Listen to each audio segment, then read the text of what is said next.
Mina ngeke ngize ngiyenze leyo nto, ngeke ngize ngidlale lo magogo lo. Ngijwayela kabi. Uyabona wena? Uzongiphana, uzongenzani? Angilapho. Angilapho. Ngeke ngize ngiye lapha kuleya ndawo. Angisangeni.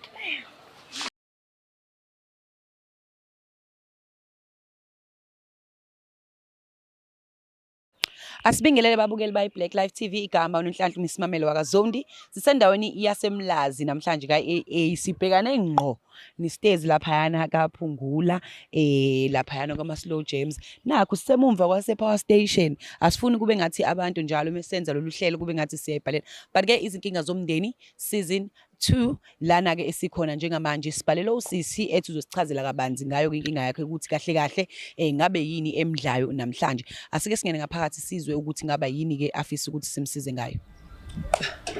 Njengoba seshilo ke babukeli bayi Black Life TV ukuthi sesifikile kuyona indawo yasemlazi sisibhalelile sizozwa namhlanje ukuthi ngaba yini asiphathele yona why esibizileke khona la kule ndawo yakhona emlazi sabona sesinjani. Ngiyaphila sesekunjani kuni? Sikhona sisicela ukuchazela ababukela emakhaya ukuthi ubani igama usisi uqhamukaphi nje ngifuna uyithule kahle kahle. Okay. Ndiyabhodisa kuni nonke emakhaya lo uthethayo ngubusiswe nomvethe usuka elusikisike Eastern Cape. Ndize apha ngobana ndicela uncedo malunga nomfowethu cela ningenelele isizathu salondo ubhuti wami undifike ekhaya egula kakhulu njengoba egula nje umfazi wakhe akekho nizama ukuxhumana naye akalibamba ucingo akafumaneki so niyaqoma manje izeke aphethekweni ukuze ndizomjonga into bana kwenzeka ntoni na xa ndifika usisi wami andimfumani akekho nasendlini la hlala khona ngoku andazi ba mandithini na ingako ndiqonda ba mandicela uncedo lweni. Okay usisi wakho ushadile nobhuti? Wasisi ushadile. Okay waphuma nje ekhaya kwenu? Waphuma ekhaya yonke into yenziwa ngokwesiko. So benisuka elusukisiki? Wesuke 6 ikhaya lethu sel66. Nase Netherlands seniqashile? Ubhuti uze apha ngokomsebenzi xa efika apha ke waselithandweni nosisi bathathana ke. Wamsusa pha elusisiki wamzisa apha? No ubhuti ngwasel66. Thina ikhaya lethu sel66. Nje then ngenxa yokuba nifuneka ifumaneke amadorho weza aphethekweni ubhuti. Xa selifike apha ke wafumana ke intokazi. Yes. Lena ke wathini wayilobola washada kwenziwa everything. Lo sisi lo wamlobolile elobolo ubhuti wakho selusukisiki. So manje ubhuti yena uphi? Usemakhaya yena ubhuti. Usisi waza la? Visite ekhaya xa ngifika ekhaya yena ubhuti wami uyagula ngendlela engachazekiyo and uyedwa akho umuntu umnakekelayo xa nizama ujonga umakoti akabamba icingo akafumaneki ngaqonda ubana ke ndiphuthume ndize apha ndizojonga into bana kwenzeka ntoni na ngoba la kaloku yena usisi utshatile funeka azazi bafuneka enakekele indoda yakhe akekho umuntu ozoyinakekela ngaphandle kwakhe and akho umuntu ekhaya ingako ndiqinisela uba ningenelele. Alright so yena usisi ngalenkathi esuka wena ngokubona kwakho usho wasuso ukuthi vele usemshiya ngoba nakho ubhuti usekulesima kusona sokuthi uyagula? Ndicinga njalo sisi umuntu xa egula kaloku kuba khona i-changes naphi na and ngeke iphinde indoda ibe ithatheke ngalendlela ibikade yiyo. Yes andithi ngoku uyagula akaphangeli akananto esandleni so ilonto. Ucinga kwami ke kodwa andiyazi nisazova pha kumakoti. Ubhuti yena akaphangeli at all njengamanje? Akaphangeli uzophangela njani egula and kubi sisi kakhulu. And ukhiphile inkomo for lo muntu ukuthi akwazi usamnakekela? Washada kwenziwa yonke into. Ngoku sisi akafumaneki efonini akabonakali ndawo. So nina pha ekhaya nisele nobani? Akho umuntu khona sisi. Wena nje wedwa? Wena nami nomzi wami. Nawu nomuzi wakho nawu ukuthi uyayibhekela phela njengomuntu ufanele abheke ekhaya and naba nomakhelwane shuthi bayakhuluma ukuthi hayibo sekwenzakalana umshopho omngaka esihamba kanje umakoti? Bayabika kaloku omakhelwane bayasibona isimo. Yes and yazazi indaba omakhelwane indaba semakhaya ezabo. Ngisho la elokushini ezabo ke nje indaba zasemzini yabantu bazazi iqala ukuthi kwenzakalana. Uyayazi into edibene nomtshado obana iqatshelwa kanjani. So ngiya understand iwari yakho. Usisi yena ukwazama mhlawumbe ukuthi ukhulume naye nanani? Ndizamile ukumxhuma efonini akafumaneki. Akaliphakamisa ucingo and akho umuntu ukufutshane naye, so yingako njengeqolo mbani mandizama ukuza kwelicala nakwelicala akafumaneki nasendlini usisi into endixakayo. Ndifika izolo apha akekho usisi. So ngoku andiyazi uncedo uba ndithini. That is why ndithi mandinixume. So thina-ke nje ubade ususibizile la isemqashweni la uthi nawe ubufikele ukuthi uzobheka ukuthi kwenzakala siphi isimo. So wena yini ofisa ukuthi siyenze njengamanje? Ndifisa into yobana sike sizameni ninixhumanise nalo sisi ninibuzele yena mhlawumbi nina uzophendula kangcono abesechaza uba kwenzeka ntoni. Mhlawumbe ufuna uncedo ke. Nokwesibini funeka kaloku wayo indoda yakhe eyakhe leya ndoda achaza ukuthi wayezamukelelani inkomo uma ezophinde ahluleke ngamaxesha obunzima. Because uma uthi futhi abantu masuke beshadile noma ngingakaze ke ngishade ngcono uba wena ushadile. So kuke kuthiwa ebini nasemnandini. So I think isona sikhathi esikuyena ubhuti sobobi lo. So ufisa ukuthi simthole njengamanje sikwazi ukuthi sikhulume naye. Ubhuti kwamazisa nawe ukuthi uzoke ubhalele thina nanani? Ndimshiye ndimxelele endlini. Yena ubhuti mubheka nje imphatha kanjani yonke le ndaba? Ndicimba afamba iyona nto imenza kube kubi kakhulu kuye because kaloku xa utshata umlingani wakho ngoba unethemba yobana ebuhleni nasebini zoba ndawonye. Ngoxa ivele lo muntu umthembileyo angabikho. Khumbula neBhayibhile ithi indoda yomshiya ntoni? Umndeni wayo inamathele phi emfazini. So abantu banye ngoxa yena emshiya ngexesha lenhlungu uthi makuthini umlahlela bani? Uthatha thobani? Uthathwa ngubani? So manje yena ukugula kwakhe masubona kakhulu sekwenza ukuthi akasenayo umuntu akwazi ukuthi yes yona ndimcinezela kakhulu leyo. Akekho umuntu omnakekelayo, akekho umuntu omnikeza ntoni ithemba. And uyazi izinto yobana uthando liyoko yonke into, uthando lunqoma yonke into. Ngisho ugula uvuthi qinqo mase khona umuntu owaziyo ukuthi uhambiselana nenhliziyo yakho and futhi uyak-understand ngaloso sikhathi. So manje usisi yena akagqizicakala nje kutheneni ubhuti uyagula. Bonakala engenandaba kwenza kwakhe. Kanti lona xesha befama uveza ubufazi bakhe lona xesha lenhlungu. Xa usengxakini okanye xa usenhlungwini kulapho udinga umlingani wakho. Kodwa kwesinye isikhathi abanye osisi ukuthola ukuthi vele uyazi ukuthi umuntu akanabani akekho umamezala uzozicanasela uyazi na ukuthi akanamuntu mhlawumbe wabona nje ukuthi ubhuti akasenamuntu wasekhaya ombhekile kanti akazi ukuthi noma ukhona wena ule usanendaba. Iyona ngxaki enkulu leyo sisi. Yewe sindina umzi wami kodwa ayitheni into yobana ubhuti xa thina sitshatile emisihlele emizini yethu akasenabantu sikhona siseyiphathi yantoni yalomsi.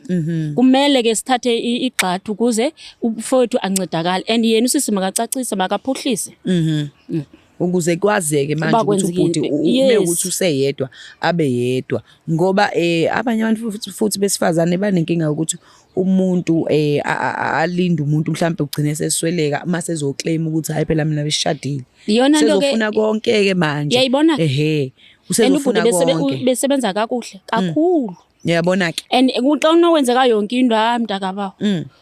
Hayi ngoba phela mhlazane sethi bekumnyeni wami la ungibhale ngalokho nalokho awunasay wena ngoba nawe nomuzi wakho ufanele unake. Nami nowami umyeni. But yena ukwazi ukuba selfish ngekhathi einzima ukuthi akwazi ukuthi umnakekele. Ilonto kanye idala banicela baningenelele because funeka acacise usisi ba wenza ntoni na wendile apha noba and fumana into yobana ngokuloo ndawo ahlala kuyo uyagroova nje ungunopatazana ugqoka izikhindi ezifutshane intoni igama lalonto ubhuti yagula apha yena uyagroova. Engathi manje uyajabula ukuthi hawu nani. So asisho ukuthi mhlawumbe ubhuti usegulela isimeni sokuthi sekuzo yabo ngoba sazi ngempilo yomuntu but kumele ukuthi sibukele ekutheneni uma ngase kwenzeka kanje kushuthi yena uyobona ukuthi aphindele emuva eseyothi edemanda lokhu nalokhu ekubeni kade engekho ngekhathi zabhuti einzima. So asike simthole yini usisi simuze ukuthi uzothini incazelo yakhe siza ukuthi uzosilalela noma uzothi nje ukuthi futhi uyagqoka ikete encane kanje. Ndifumana lonto. Hayi ngoba naye umkabhuti sephenduka abantombi. Njani engumfazi? Njani? Ungabona lonto and waqalela phansi wazosala kuye usazongixela kahle uba ithi into yakhe. Hayibo. All right. Asambe babukelwe Black Life TV siyobheka yena usisi sizwe ukuthi ngabe yena luthini uvo lwakhe ngalesimo esikanje.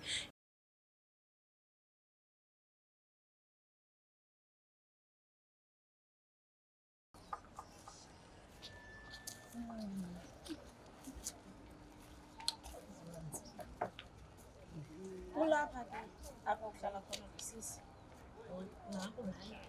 Konko. Darling, sanibonani. Kanjani? Khona ngumamelo from iBlack Live TV. Manje ngakusiza ngani? Besicela ukukhuluma nawe dadewethu. Hey, ubani ngifica ngileni ngikhathele kusisi. Ukhathele? Yesize sidle isikhathi sakhe esitheni. Njengoba ubona la sihamba no-squeezer wakho. So sibhalile iBlack Live TV ukuthi sicela sizomnceda ukuthi sikwazi ukukhulumisana nawe. So besicela nje ukuthi uvuke just ukuthi singaphandle sikhulume nawe. Hayi kahle siyacela. Khathele ndoni sisi? Because ufumaneka icingweni, ufumaneka indawo. Ubhuti wami udinga wena apha ukhatheliswa yintoni? Kangixele.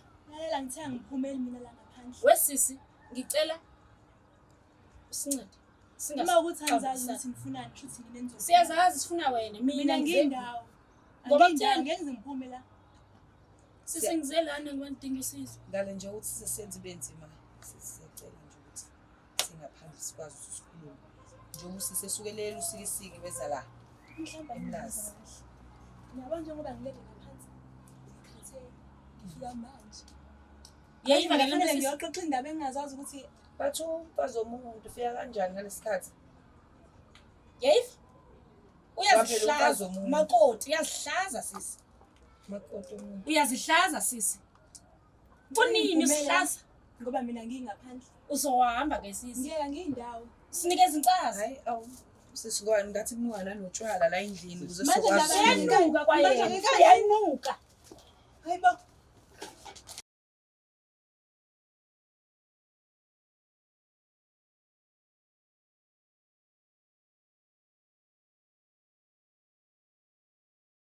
Babukeli ba Black Live TV njengoba ke bisenibonile ukuthi besisicelile usisi ukuthi eze la ngaphandle ukuze sikwazi sikhulume naye. Sisi unjani? Ngeke ngize ngiqamba amanga ngithi ngi-right, kahle kahle nje angikho right ngoba ningivuse ngilele. Yabo njenga manje ngiphethwe ikhanda. Kwazi sebengingekho. Bengiyoyiphuzela mina nabangani bami. Njenga manje ngiphethwe likhulu ibhabhalazi. Jesu. Imake ungicela wazisa ababukeli ukuthi uba igama lakho.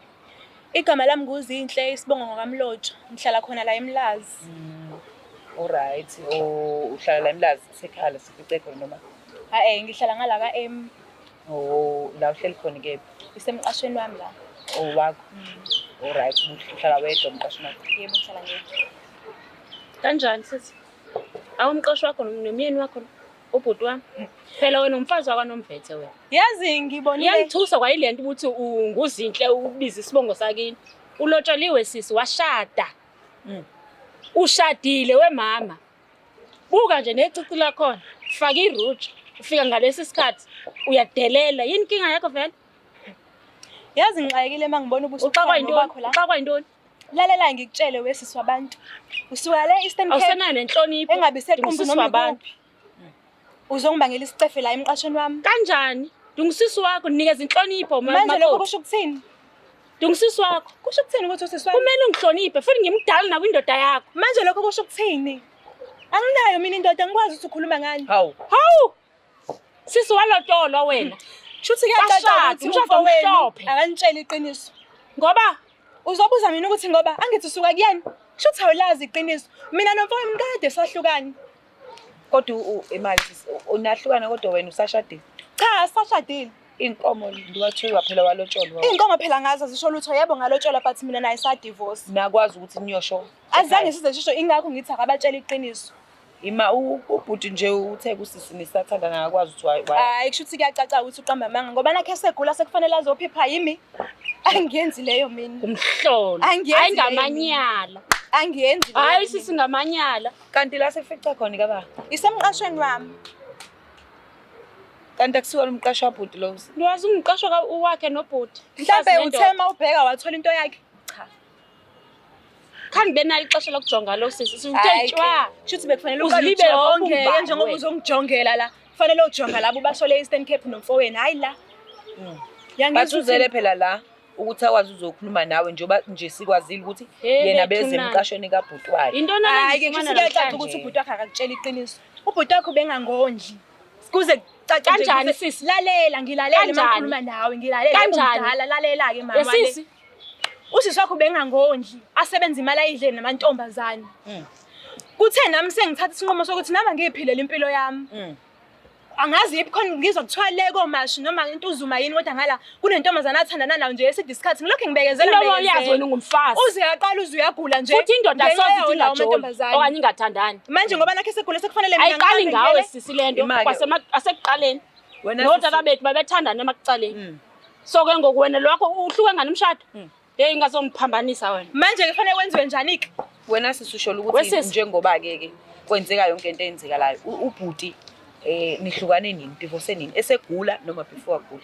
Before aguli Okay. ngoba kunentombazane athandana nayo eselokhane ngishaya useyaqala useyangishaya mangithi akakhipha imali akasayikhipha imali lapha ngisebenza wazi kahle ukuthi uyena umuntu osebenza afanele kube uyena osondlayo mangithi khipha imali akasayikhipha imali ngifonelwa amantombazane engithuki namhlanje sekufanele ngoba nakhe egula sekufanele mina Vele ahambe umsebenzi izinsuku wakho. ahambe 2 weeks engabuya endlini Oreportele ehleli kuba bani kwale bona leyo? ntombazane udade wenu ubani unoma thamsanqa ngamtshela uma ukuthi akakutshelanga ngazi Kutheni ungabuyele ekhaya uzoreport Ngibikele umfazi xaxakene nendoda ubuyele abazalini okanye kwifamily athini ayixelele wonixelela. Kaloku uyazi ukuthi kini ave bemvuna umfowenu ngangizothi kukangaki mina umfowenu sihlezi sixabana mangibeka indaba yethu sobabili hlezi kuzothi umakoti wrong kulokho benizosho ukuthi ngi-right ngoba ngaso ke isikhathi ngihlezi ngi-wrong ingakho kuba nzima kumina ukuthi ngibikele abazali nabadala kunomfowenu ngoba ngihlezi ngizothatha iside lakhe. So wena sisi njengamanje inkinga yakho Yakuvuka. ikephi noma inhlungu yakho la ikhona ikephi ukuthi ubhuti wasuke waba nomunye umuntu wasiwamshiya. Inhlungu yami inhlungu zami ngifuna uqamba amanga besithandana njengoba uzovela ngisho ekhaya wayolobola saba nabantwana ngangimthanda naye ngithanda. Inkinga yami yaqala ekuthenini ngoba wayesebenza umsebenzi lo wamato uthe masebenza umsebenzi ongcono sekufanele abone ukuthi angishiyeke manje nake ahamba ayothandana namanye amantombazane ngoba mina ebona ukuthi ngi-useless angisebenzi. Inkinga yami yaqala lapho ngoba ngize ngingene nje otshwaleni kangaka ngaqala nje ngaba ne-stress ngoba intombazane hayi ubengezwa mshini ngayo caca ukuthi ngiyasala mina ngunkosikazi. So wena Umfazi bungaphuzi yanyamezela sisemini. Bengingaphuzi uphuziswe ukuthi une-stress. ngiphuziswe nje i-stress engihlukumeza engishaya kuthi noma ngikhuluma labantu basekhaya bethi angibekezeleke ngoba Ingayi kuthena abantu bakokweni bakaya ngekhaya ke xa wena uhlosohlulekile. kushuthi ke sungabuza bona-ke hayi mina kodwa uma bethi phela abantu abadala kuyabekezelwa mhlambe bona basuke bazi vele ukuthi emendweni njengoba esho nawe sisemdala ukuthi kuke kubekezelwa. Yebo, Asisho ukuthini yebo, ukuthi nawe uqinisile. ungazweli kodwa manje phela kuyabekezelwa mebesho. ya uqinisile-ke ngize ngiqamba amanga ngoba nabo bangitshela bahlala phansi nami kodwa yabo le indlela wangenzeka ngakhona wayehleze ngishaya engangondli ngagcina sengibona ukuthi ukubekezela yebo ngabekezela kodwa wagcina sekungiphelele. Nami sisi nginayo indoda. Ezinto uzithethayo apha aziqaleki nakumzi yandehlela kodwa nditsahleli nomyeni wami. Ndisamhlonipha, ndisawuhlonipha umzamo futhi ndisagcine nesidima sasekhaya. Wena esisekhaya wami usihlabhaza into yonxaki yakho. Kushuthi phela abantu abafani-ke. So wena sisi njengamanje uhlala wedwa la emqasheni usunayo omunye umuntu othandana naye. Bengakabi nabo bengisaphila. Ungabi nabo? Bengakabi naye. Oh. Uyamva? Inwethi uzixelele uzobaxelisa amadoda. Alale nawe kodwa Kahle kahle wena mama usuka le. Uthe usuka phi? Ikuphi la? Nihlala khona nomfowenu. Nizobangela mina isicefe. Imali. Ngoba ngiyakubona ukuthi uyalwa. Uzofuna ukungikhipha kuma television nje ngenxa ngokuthi nje ufuna silwe. asilwise la ngizolungisa Ngibona ngathi mina uzofuna impi. Anifuni impi apha sisi. Ngoba nasendlini ngisuswe nje engazuthi hayi impela inkulu into. Vele inkulu. Ngalokho ngoba phela besifuna ukuthi ukwaze ukuthi size eminyango sikhulume nanokuthi phela usisi besichazele ukuthi umqasho wabhuti wakhe lo ngakhe ethe icela ukuthi size la eMlazi ngoba nawe ukhona vele la emqashweni ubhuti wakhe uthi ushilo ukuthi wena uhlala la eMlazi and wakushiya endlini yakhe so ubhuti ekhaya uthi nisathandana akayazi inkinga yakhe yamsusa kuyena ukuthi yona iphi wakazi ukuthi ngabe yini kahle kahle nobabili enayibangayo usho njalo.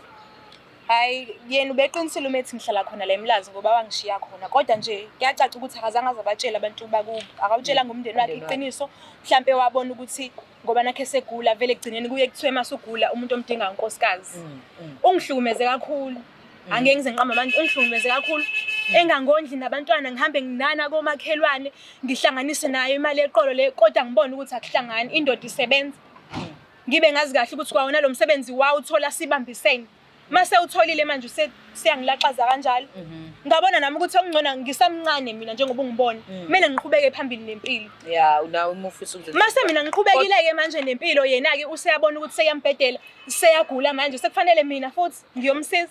Kodwa mina eyami advisor ngisho ukuthina ngikaze ngishade nami kodwa bengithi njobe esho usisi omdala ukuthi bekumele ukuthi mhlawumbe masubotha umshado awusahambi ngendlela ekuyiyona yona nangendlela right uphindele kwabantu abadala uyobachazela ukuthi hayi mina ngicabanga ukuthi ngikhoxe mhlawumbe kubiza umndeni yomibili ngesimo sokuthi ubhuda akasenzi kahle ukuze babe aware noma sekuthi uyagula kuthiwa hayi umakoti vele ukwasibeke esithombeni rather than ukumshiya ngoba yena uthi umshiye ngoba nakhe segula akakuvezi ukuthi umshiye before agule. So yona into yenza usisi ukuthi adine kangaka ukuthi eze la ukuthi lo muntu ubhuti amthembile ukuthi yena uzomnakekela akasamnakekeli. Yes. So manje asazi ukuthi story kahle kahle simi kanjani noma ubhuti onamanga noma wena onamanga asazi kahle kahle mina nosisi asazi sobabili noma yena angazama ukuthi azokhuluma nawe noma esengenza phela esediniwe kanje kodwa asazi kahle kahle sobabili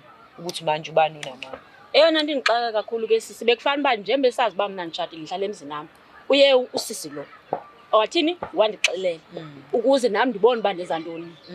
Hayi uba ndivele ndifuna umfowethu kwesasimo akuso and mina umfowethu uthi satshatile nawe futhi undikhombisile nezatifiketi yeyiphi le divorce sithetha ngayo ka wena. Empeleni sisayengekuphendula ukuthi kahle kahle uqinisile njengoba bese ngishilo ukuthi bekufanele ngibikelele abomndeni. Kodwa njengamanje angisiboni isidingo sokuthi silokho siqhubeka ke manje sikhuluma ngalento ngoba bese ngishilo ukuthi sisadivorce nomfowenu. And njengoba uze la ukuthi uzongilanda ngiyomgada ngazi ukuthi ngilanda ini mina ngoba ngiyindawo. Umfazi wesisi. Umfazi kaba okamfowethu. Angiyindawo dadewethu. Uzohamba ke. Hayi soke siboneke mama. Soke sibone. Ima ke wena uphila kanjani? Yakudelela yazi kunjalo. Faka namacici. Faka iruti yaqedela ngathi intombazana nopatazana abantwana. Manje ingane awuyithumeli imali ekhaya kulo bantu abahleli nezingane. Ngithumela imali ekhaya? Cha. Hawu. Ingane pho zidlani uma ungayithumeli. Shuthi zidla khona phela phambili. Hawu. Kwakufanele ngenze njani ngoba ingasangondli. Kwakufanele ngithathe imali lahle isibeletho sakho. Manje wena njobe ushiya umyeni wakho le nezingane wayishiya kini. Uphila wedwa nje ingane awuyibheki. Ngizokwenza njani? Ngoba kwaseqaleni size sihlala naye sasivele ngila ngeke ngithi ngoba nakusenginenkinga sekufanele ngiphindele ekhaya ke manje. Ingane zona zenzenjani zisiqini? Ngizokwenza kanjani maziza la umthwalo uzoba mkhulu? Kodwa imali futhi eqolo uyayithatha urenta ngayo. Mangihambisa ngizorenta ngani? Kanti akabani le mali? Angakawuthola umsebenzi, ngisafuna umsebenzi. Uzothola kanjani unxila? Phithizele esitratweni. Ubuye ekseni ingane awuyinakile uthi zizophila phambili zizobona ukuthi iphila kanjani. Phela ukuphuza ngoba ngiphuza every day. Ngiyaphuza ngama weekend. Angithi weekend ngoba namhlanje. Angiphuzi every day. Yazi bangakuthatha bekufakele ama social worker. Mhlawumbe uyena ubhuti lo fonayo inkosi yami. Uyena. Ucime sobe simkhulume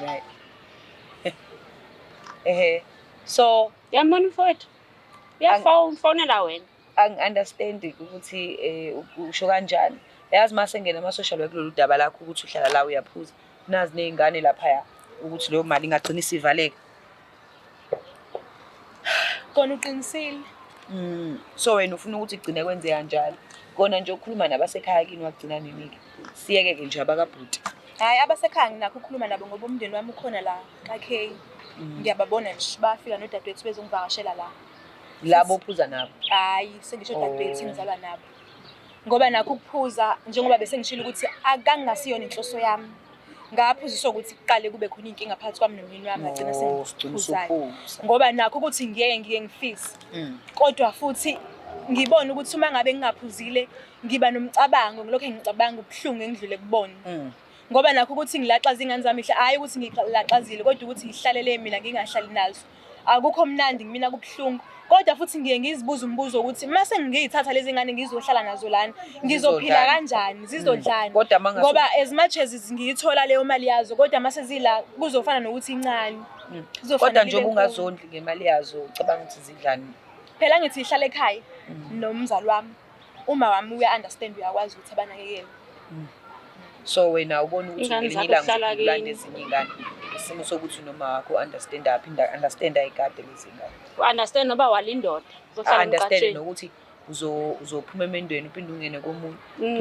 Understand lo nomama u-understand njengoba singenako thina abazali. Understand ngoba phela ngangimbikela inkinga. Ayekho umzali ongafuna ukuthi ingane yakhe ihlale nento eshayo. Waswathi ayambe uhlale emqashweni uzongena. Ngangivele ngihlala khona emqashweni. Yena ndisicela yena umunyiyo kuyakuvuna. Wayengeke athi ngoba nakho usuneyinkinga buya ke manje. Kwakufanele ngiqhubeke ngihlale khona emqashweni. Yebo washo ukuthi ube wrong la nala kodwa futhi washo ukuthi mntanami ngeke ngize ngisho ukuthi bekezelela induku. Ngoba amantombazana ayathakatha nani niyakwazi lokho. Ngoba wayeseqale ngishiya esehamba kule ntombazane yale komasho esekhetha yona. Ungashiya unkosikazi wakho umkhiphela izimali ukhetha intombazane oyithole manje. Kusho ukuthi naye wayeneyinhloso ezinhle ngaleyo ntombazane. Kusho ukuthi wayesengibona ngibheda mina njengonkosikazi wakhe. Nami ngagcina sengiyithatha ke inqumo. Sebengangigxeka abangigxekayo kodwa kwenzeke okwenzekayo. Wena sisuthini? Ndike ndatsho kwasekuqaleni ndathi nami ngumfazi. Ezinye zezinto azithethayo ziyathini ziyandehlela kodwa ndiyahlala emzini ndinyamezela.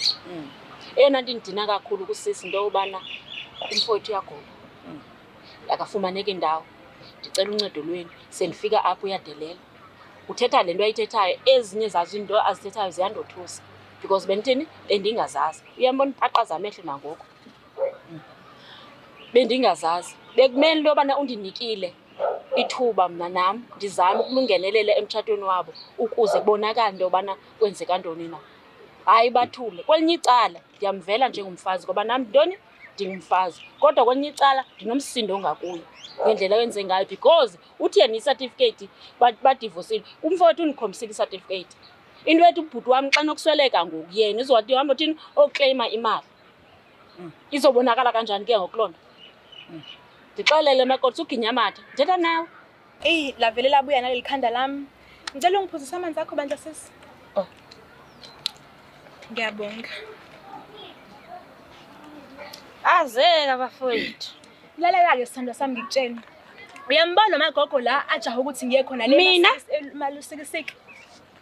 Le ndawo ibheda kabi ukuthi ngahlala umuntu ofana nami. Wake waya. Okwesibili ngake ngaya phela ngithi ngishadele khona. Okwesibili ubhuti wakhe lo azongiqhoshela ngaye la. Wangithembisa ukuthi sizosuka le emakhaya ngoba le ndawo ayingifanele. Uzongakhela umuzi la. Namhlanje sekufanele ngihambe manje ngiyohlala lapha kuloya muzi. Mina ngeke ngize ngiyenze leyo nto ngeke ngize ngidlale lo magogo lo. Ngijwayela kabi. Uyabona wena. Uzongiphana uzongenzani? Uyathanda angilapho. Ngeke ngize ngiye lapha kuleya ndawo. Angisangeni. Angilapho. Hayibo. Hayi nawe. Lalela la. Uzongenzani? Uzongenzani? Uzongenzani? Uzongqoqa. Angilapho. Khohla muntu wangilapho mina.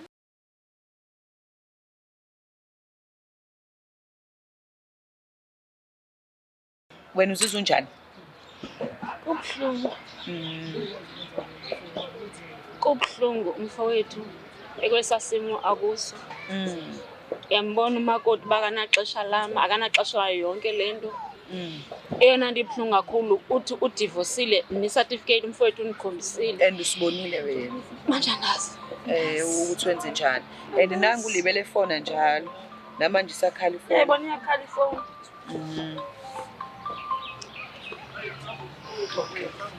Uzosiphansi uzosiloku nje usisi.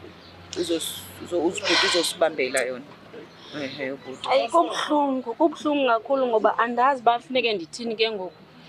Icebo endinalo lobana ndibuyele emva ekhaya uhlanganiswe imndeni yomibili ukuze tholakala isixazululo sale sisimo sabo. Sisimo lesi senzakalayo. Ewe futhi kufuneke mina ndiyokhathalela umntana sekhaya ngoba ndiyamthanda.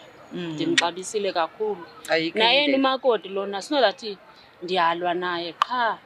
Sisimo ndifuna ukwazi and ndifuna amele umzi wakhe. Yes. Kaloku watshata lo muntu. but uyambotha hayi akazimisele uyasho ukuthi aphindeli lapho and uyambona lo muntu ukuthi nje naye kushuthi ngokwakho ulimele understand ukuthi kwenzakalani ngaye. Kwelinye icala ndiyam-understanda ngoba nami ndingumfazi. Yeah. Kubuhlungu. Ndiyayazi into uyokushada, ndiyayazi kuyo sisi. Kodwa ke ngifike kufanele uba yena uye waphuhlisa yonke into ngoku andazi. But mina ngiyabonga because usakwazi ukuthi u-understand ubuhlungu bomunye umuntu wesifazane osemshadweni. Yobusho nawe ukuthi uyena umuntu wesifazane uyi-understand. So mina ngi-understand ngoba ngikaze ngigane noma ngibe semhlandleni ngoba nomshado kwamanje. So ngiyajabula ukuthi noma esekwenzile konke wakudelela wakuthela ngamanzi wenzani but uyasho ukuthi uyayi-understand inhlungu yakhe ngoba nawe ubile usemshadweni bayiwena. So ababukeli bayi-Black Life TV sibonge kakhulu ngibonile ukuthi Nkosi yami kwenzakaleni and into engijabulela kakhulu ukuthi sisugcine wehlisile umoya wayi-understand inhlungu yasisi although eseveze ukuba kuhlaza kena kodwa still wam-understanda. So njengamanje ngicela ukuthi nilindele u-part 2 kuyona nje le episode yethu namhlanje la khona ezobe sekhona umakoti, ezobe sekhona umkhwenyana, ukhona usisi kanye nomndeni yombili. Sithole kahle ukuthi kwenzakalani ngoba uyambona usisi engathi ulimele ngokwakhe uma echaza and sizozama naye usisi ukuthi utholakelele usizo mhlambe endlela thizeni njengoba esho naye ukuthi waqala ukuphuza after ukuthi umnyeni wakhe enze lezi zinto azenzayo. So stay tuned and wait for part 2 here on Black Life TV. Please do not forget to subscribe and follow us on all social media platforms. So we meet again, Miss Mamelo. It's the Black Life TV.